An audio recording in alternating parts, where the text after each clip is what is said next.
Hello everyone, I am Eversman Glorifred Andaya Kiambao, and today we will be discussing something about homogeneous third order differential equation.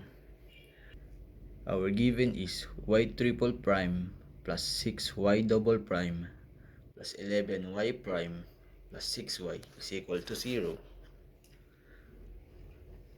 So the first step in solving this differential equation is to take the Laplace transform of both sides of the equation. So hence we have the Laplace of y triple prime plus 6 Laplace of y double prime plus 11 Laplace of y prime plus 6 Laplace of y is equal to 0. The next step in solving this differential equation is to apply the properties of the Laplace transform to the equation. So hence we have this.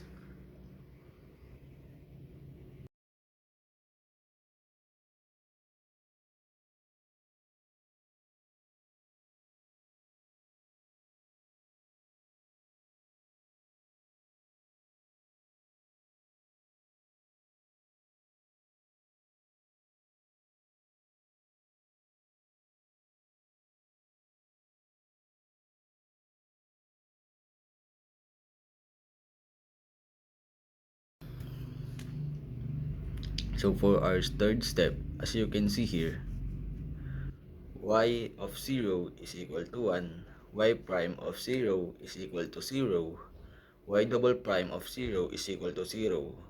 Hence, you can substitute this to the equation that we have. And we have this equation.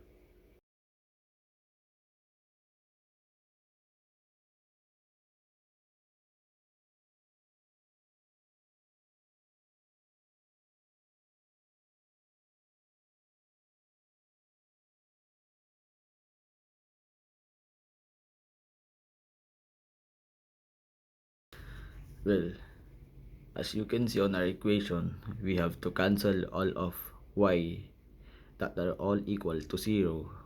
Hence, we will have this working equation. The next step in solving this equation would be to simplify the equation that we have.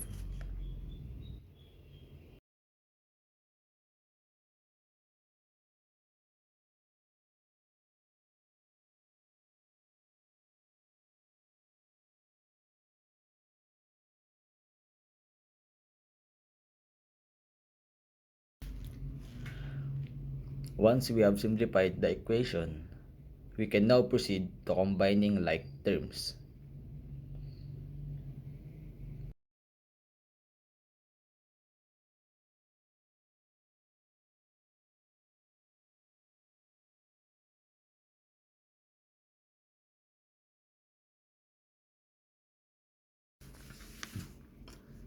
After combining like terms, we could now proceed to solving for the y. So, y of s is equal to s squared plus 6s plus 11 all over s cubed plus 6s squared plus 11s plus 6.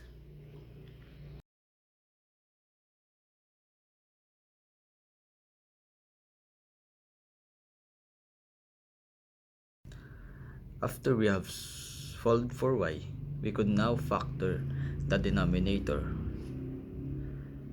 S cubed plus 6s squared plus 11s plus 6 over s plus 1 times s plus 2 times s plus 3.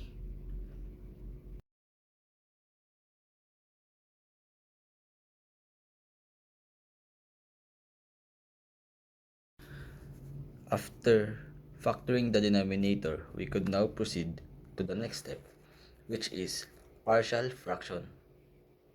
So y of s is equal to a over s plus 1 plus b over s plus 2 plus c over s plus 3.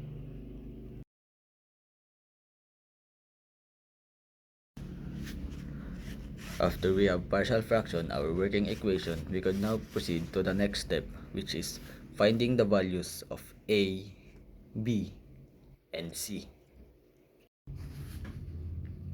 S squared plus 6s is equal to a s plus 1 times s plus 3 plus b s plus 1 times s plus 3 plus c s plus 1 times s plus 2.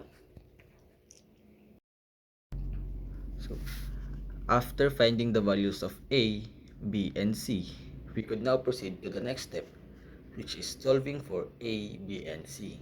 So, for s is equal to negative 1, 1 minus 6 plus 11 is equal to a, 1 times 2 is equal to 6.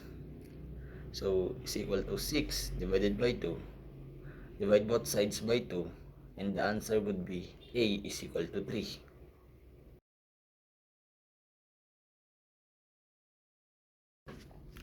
For s minus 2, 4 minus 12 plus 11 is equal to b. Negative 1 times 1 is equal to 3. So, that would be negative b transposed to the other side. B is equal to negative 3. So, for s minus 3, 9 minus 18 plus 11 is equal to c. Negative 2 times 1, that would be equal to 2. Divide both sides by 2. So, c would be 1.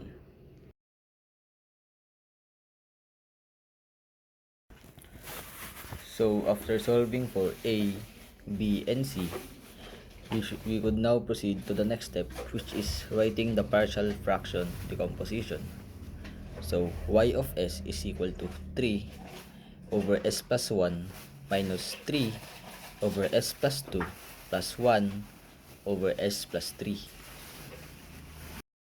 So, after writing the partial fraction of our equation, we could now proceed to the final step, which is taking the inverse Laplace transform of our equation. So, that would be y of t is equal to 3 e raised to negative t minus 3 e raised to negative 2t plus e raised to negative 3t. So that would be your final answer.